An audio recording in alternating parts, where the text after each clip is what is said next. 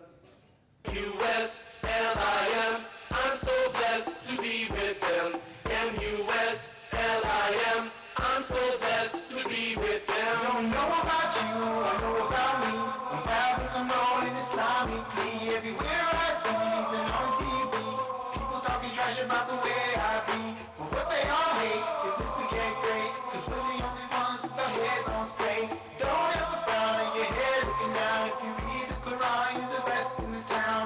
M-U-S-L-I-M, I'm so glad. Is Kids कल रात 7:30 बजे इंडिया में और शाम 5 बजे सऊदी अरेबिया में। ये बच्चों को जो है ये कैरेक्टर करवा रहे हैं दूसरे। मैं इस पर कोई हुक्म नहीं लगा रहा हूँ, मैं बोलता हूँ अगर मिलादुन्नबी में हमारे यहाँ के बच्चे छोटी छोटी झंडियाँ लेके नबी के नारे लगाए तो बिद्दा शिर्क कुफ्र सब नजर आने लगता है तुमको। मगर ये तुम्हारे चैनलों पे ये सब चल रहा है, कैरेक्टर रोल अदा कर रहे हैं, तुम बच्चों को ये तरबियत दे रहे हो कि वो गैरों की नकल करें, डांस करें, नाचे, गैरों का कल्चर अपनाएं, तब भी तुम तौहीद के ठेकेदार भी बने बैठे रहते हो, इस्लाम के पक्के में जो है मुबल्लिग भी बने हुए नजर आते हो। अब इसके बारे में मैं एक हदीस सुना देता हूं, और ये रसूल का कौल है, मेरा कौल नहीं है। आपने देखा ये नकल किसकी थी? हिंदुओं का रूप इख्तियार करना, भगवानों का और देवताओं का, ये यकीनन हमारे कल्चर का हिस्सा नहीं है। हदीस पाक है अन इब्न उमर रदियल्लाहु ताला अन्हु, हज़रत अब्दुल्लाह इब्न उमर से रिवायत है, काला काला रसूलुल्लाह सल्लल्लाहु अलैहि वसल्लम, वो कहते हैं अल्लाह के नबी सल्लल्लाहु अलैहि वसल्लम ने इरशाद फरमाया, मन तशब्बहा बेकौमिन फहुवा मिनहुम, जो जिस कौम की नकल करे वो उन्हीं में से है। तुम खुद फैसला करो तुम नकल किसकी कर रहे हो। इस हदीस को सुनन अबू दाऊद में, इमाम अबू दाऊद ने जिल्द नंबर 2 सफ़ा 559 हदीस नंबर 6632 और मुस्नद अहमद में इमाम अहमद ने जिल्द नंबर 2 सफ़ा 50 पर, फ़तहुल बारी शरहुल बुखारी में इब्न हजर ने जिल्द नंबर 10 सफ़ा 274 पर, मजमउ ज़वाइद के अंदर जिल्द 10 सफ़ा 271, कंजुल उम्माल जिल्द 9 सफ़ा 10 हदीस नंबर 24680 पर, और तफसीर इब्न कसीर में इब्न कसीर ने जिल्द 8 सफ़ा 53 पर इस हदीस को नकल किया। तो ये सारे कल्चर अपनाने के बाद भी ये तौहीद के ठेकेदार बने हैं, तौहीद वाले हैं। अब इन्होंने क्या किया ज़रा सुने। सऊदिया में हमारे जो बुज़ुर्गों की मज़ारें हैं, जो मुक़द्दस मकामात हैं, उनको ढाया गया और ढाकर ये बताया गया कि ये जो है सब कुफ्र और शिर्क के अड्डे हैं। हमारा अगर बस चले तो हम तो हिंदुस्तान की भी कब्रों को ढा डाले, क्योंकि रसूलुल्लाह का यही पैगाम है कि कब्रों को ढा दो। पहले मैं वो झलकियाँ दिखाऊं कि वो मुक़द्दस मकाम जो हमारे लिए बड़े काबिल ताज़ीम है, उसके साथ इन्होंने क्या सलूक किया। और ये अजीब बददिमाग बद्दू कौम है ये अरब के नज़दीक। दुनिया की जितनी ममालिक है दुनिया में, हर मुल्क में एक डिपार्टमेंट होता है, आपने सुना होगा आर्कोलॉजिकल डिपार्टमेंट, सुना है ना आपने, आसार कदीमा। इस डिपार्टमेंट का काम क्या होता है? गवर्नमेंट का एक डिपार्टमेंट, एक शोबा है, ये अपनी तारीख को खोजता है, अपने बुजुर्गों की तारीखों को तलाश करते हैं, खोज के लाते हैं। दुनिया में हर मुल्क ने एक डिपार्टमेंट बनाया, आर्कोलॉजिकल का डिपार्टमेंट, ताकि तारीख को तलाश किया जाए। मगर ये दुनिया के पहले बदबख्त है जो अपनी तारीख को अपने हाथ से मिटा रहे हैं। ये दुनिया के पहले बददिमाग हैं। आइए इन्होंने किन किन चीज़ों के साथ क्या सलूक किया ज़रा देखिए। ये रसूलुल्लाह सल्लल्लाहु अलैहि वसल्लम की, शकील भाई बड़ा करके दिखाइए, ये नबी पाक सल्लल्लाहु अलैहि वसल्लम की विलादत की जगह है, जहाँ सरकार सल्लल्लाहु अलैहि वसल्लम की तशरीफ़ आवरी हुई थी। अहले सुन्नत यहाँ जाते थे, मिलादुन नबी में सलाम पढ़ते थे। शाह अब्दुल हक मुहद्दिद दहलवी की किताब में इसका बहुत तफसील से जिक्र मिलेगा, जज़्बुल कुलूब के अंदर। वो फरमाते हैं कि अहले अरब का दस्तूर है कि मिलादुन नबी की रात में रसूलुल्लाह के जाए पैदाइश पर जाके रात भर मिलाद पढ़ते हैं। ये बुजुर्गों से साबित था। इन बदबख्तों ने वहाँ एक लाइब्रेरी बना दी और वहाँ पाबंदी लगा दी, मिलादुन नबी के वक्त यहाँ ताला लगा दिया जाता है। 2 बदबख्त पुलिस वाले खड़े हो जाते हैं, 2-4 चलो भागो यहाँ, शिरक हाजी, ये सब नहीं। ये रसूलुल्लाह की विलादत की जगह है, वहाँ इन्होंने एक मकतब कायम कर दिया। आगे आए, ये हज़रत आमना रदी अल्लाह तआला अन्हा का मकान है जहाँ सरकार का बचपना गुजरा है। ये पूरा ढाकर खंडर बना दिया गया। तुर्की हुकूमत तक इसकी हिफाजत की जाती रही, मगर इन बख्तों ने इसको ढाके ख़त्म कर दिया। उसके बाद आइए, ये हज़रत अबू अय्यूब अंसारी रदी अल्लाह तआला अन्हु का मकान है जहाँ हिजरत के बाद सरकार सबसे पहले तशरीफ़ लाए थे। ये 2 मंजिला मकान जो तुब्ब अव्वल हुमैरी ने बनाया था, और हज़रत अबू अय्यूब अंसारी तुब्ब अव्वल हुमैरी के ज़माने के जो बहुत बड़े आलिम थे, उनकी नस्ल से थे, नस्ल दर नस्ल वो इनकी विरासत में आया। अल्लाह के नबी हिजरत के बाद यहाँ तशरीफ़ लाए, यहाँ क़याम रहा रसूलुल्लाह का।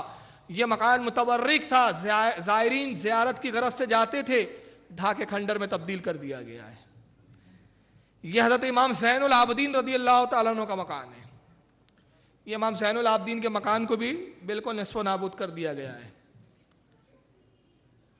ये जन्नतुल बकी है, 1925 तक जन्नतुल बकी की ये कैफियत थी। जो एक बड़ा कुब्बा, आपको पूरा फुल में दिखाइए, मुझे मत दिखाइए, मजमे को भी हटा दीजिए आप शकील भाई, अब ये काम की चीज़ें है।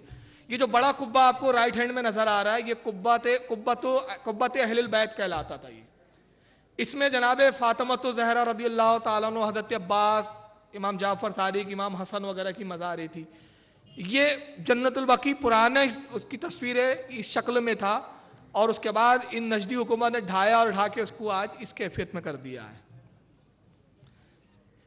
ये जन्नतुल बकी मौजूदा सूरत हाल ये है जन्नतुल बकी की। ये जन्नतुल माला है जहाँ पे सरकार की पहली ज़ौजे मुतहरा उम्मुल मोमिनीन हज़रत खतीजतुल कुबरा की मज़ार है, और रसूलुल्लाह के ख़ानदान के कई अफराद हैं और कई सहाबा इकराम यहाँ दफन है। ये जन्नतुल माला का कब्रिस्तान पहले इस शक्ल में था, नजदी हुकूमत ने इसको ढाया और ढा के अब इस हालत पे है ये। और एक बात और अर्ज़ करना चाहूँ, आपको बताऊँ, बड़ी तकलीफ दह बात है कि इस जन्नतुल माला के बीच से एक सड़क गुजारी गई। जब सड़क गुजार रहे थे तो हज़रत ख्वाजा उस्मान हारूनी का मज़ार दरमियान में आया।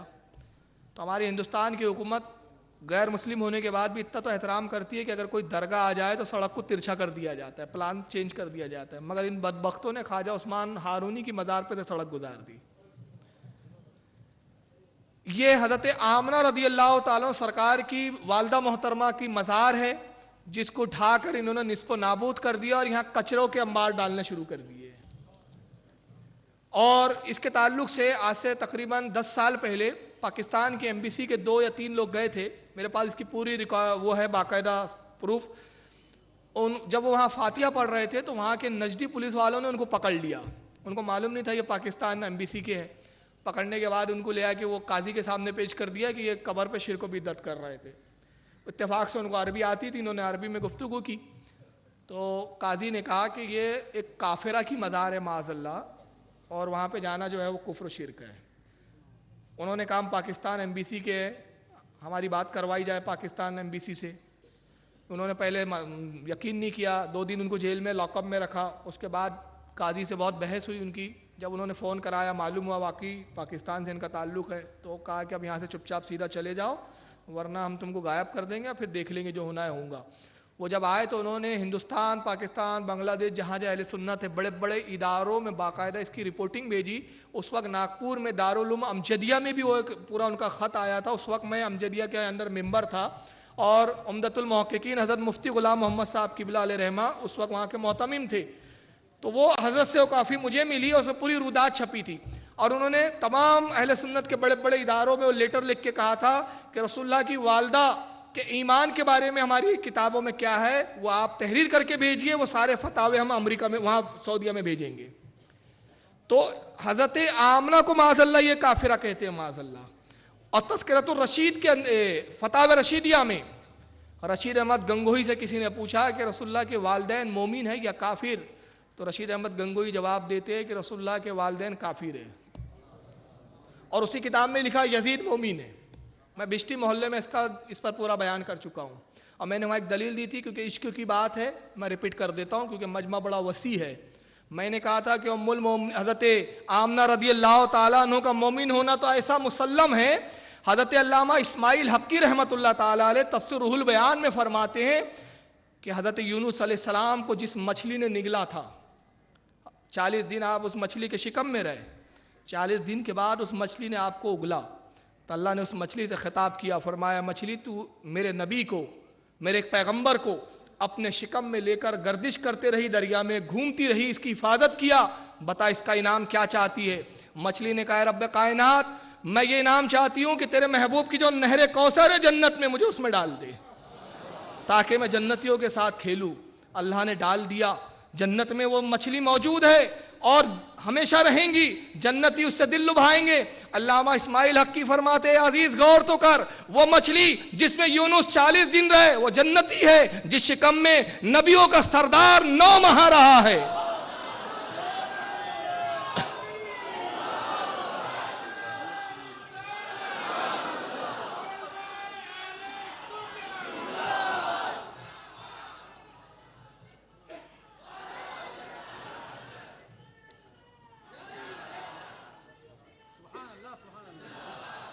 जिस शिकम में 9 माह नबियों का सरदार रहा हो, उस शिकम को तुम जहन्नमी कहते हो, शर्म नहीं आती?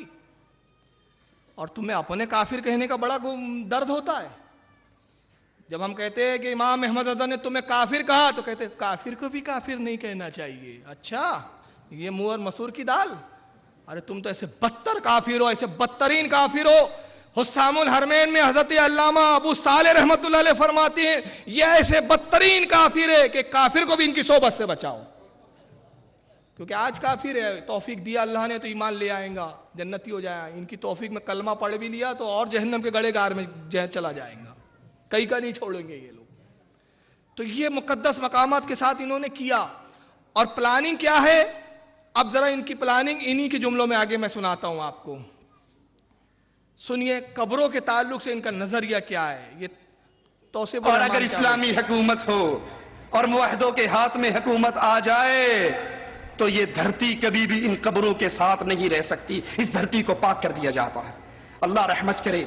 मोहम्मद बिन अब्दुल वहाब नजदी रहमतुल्लाह अलैह पर, जिन्होंने ला इलाहा इल्लल्लाह की आवाज़ को इस पाक सरजमीन सऊदी अरब से बुलंद किया।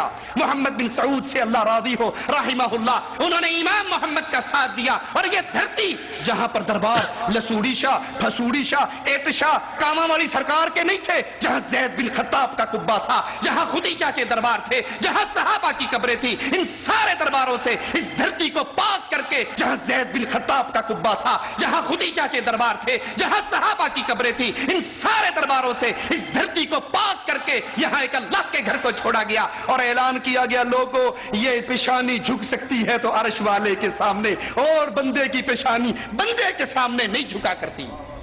अल्लाह रहमत करे इमाम अब्दुल अजीज आले सऊद रहमतुल्लाह अलैह पर, जिसने एक बार फिर इस धरती को शिर्क से पाक किया और रब के घर में खड़े होकर रब से डर कर कहता हूं, अल्लाह की कसम कायनात की सैर कर लो, अल्लाह की कसम कायनात की सैर कर लो, आपको इमाम अब्दुल अजीज रहमहुल्लाह की इस पाक सरजमीन के अलावा कोई धरती नजर नहीं आएगी जहां पर अल्लाह के साथ किसी और को शरीक ना किया जाए। ये वो धरती है जहां पे गर्दन झुकती है तो अल्लाह के सामने आवाज बुलंद होती है तो अल्लाह के नाम की, अल्लाह के अलावा किसी और की दरगाह नहीं है। इस धरती को पाक कर दिया गया।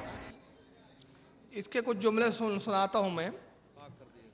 धरती को पाक कर दिया है, यहाँ ज़ैद बिन खत्ताब के कुब्बे थे या खुतीजा के दरबार थे। खुतीजा कौन? हज़रत उम्मुल मोमिनीन आयशा, हज़रत उम्मुल मोमिनीन रसूलुल्लाह की ज़ौज मुताहरा, नबी की सबसे पसंदीदा और सबसे महबूब बीवी, इनकी मज़ार थी।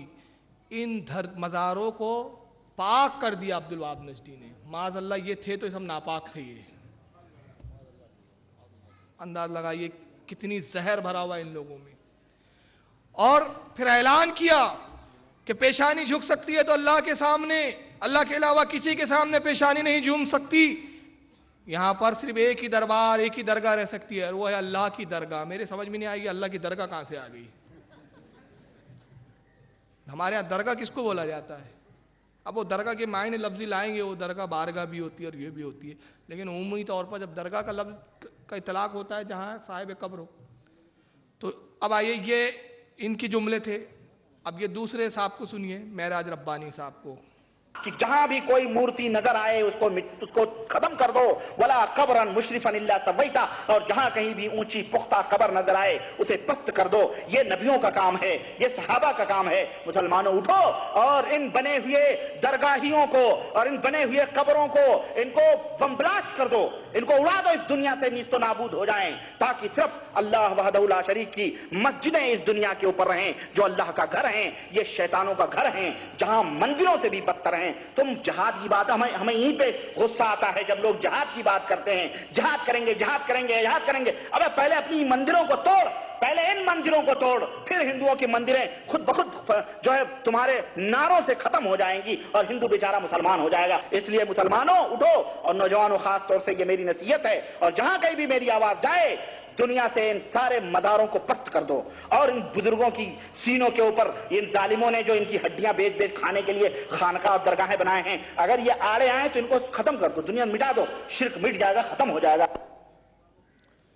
तौसीफुर रहमान महराज रब्बानी साहब कह रहे कि बम ब्लास्ट कर दो, जहां दरगाह है बम ब्लास्ट। ये सब जुमले याद रखना, फिर मैं आगे कुछ बहुत अहम चीजें दिखाऊंगा।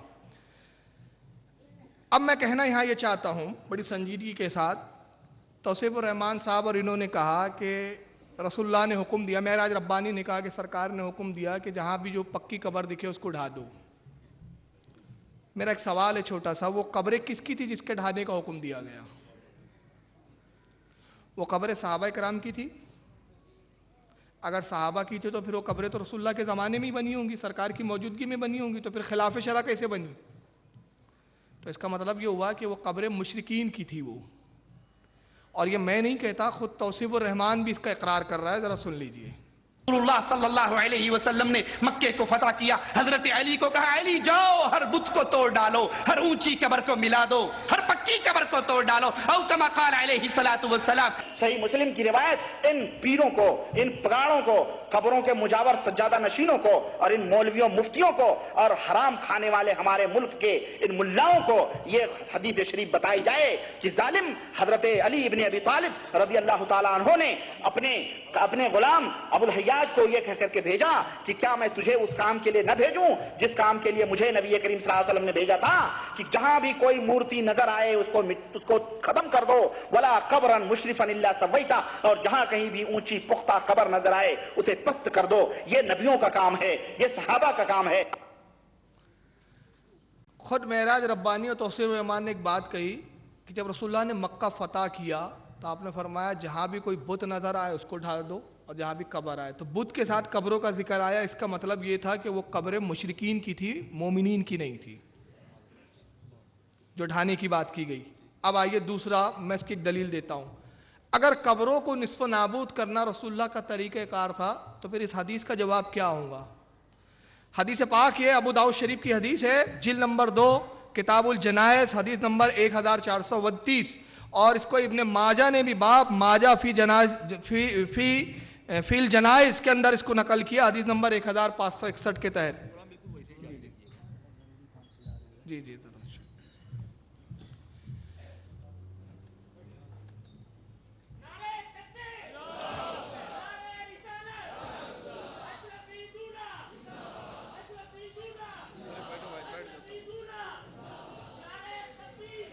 हज़रत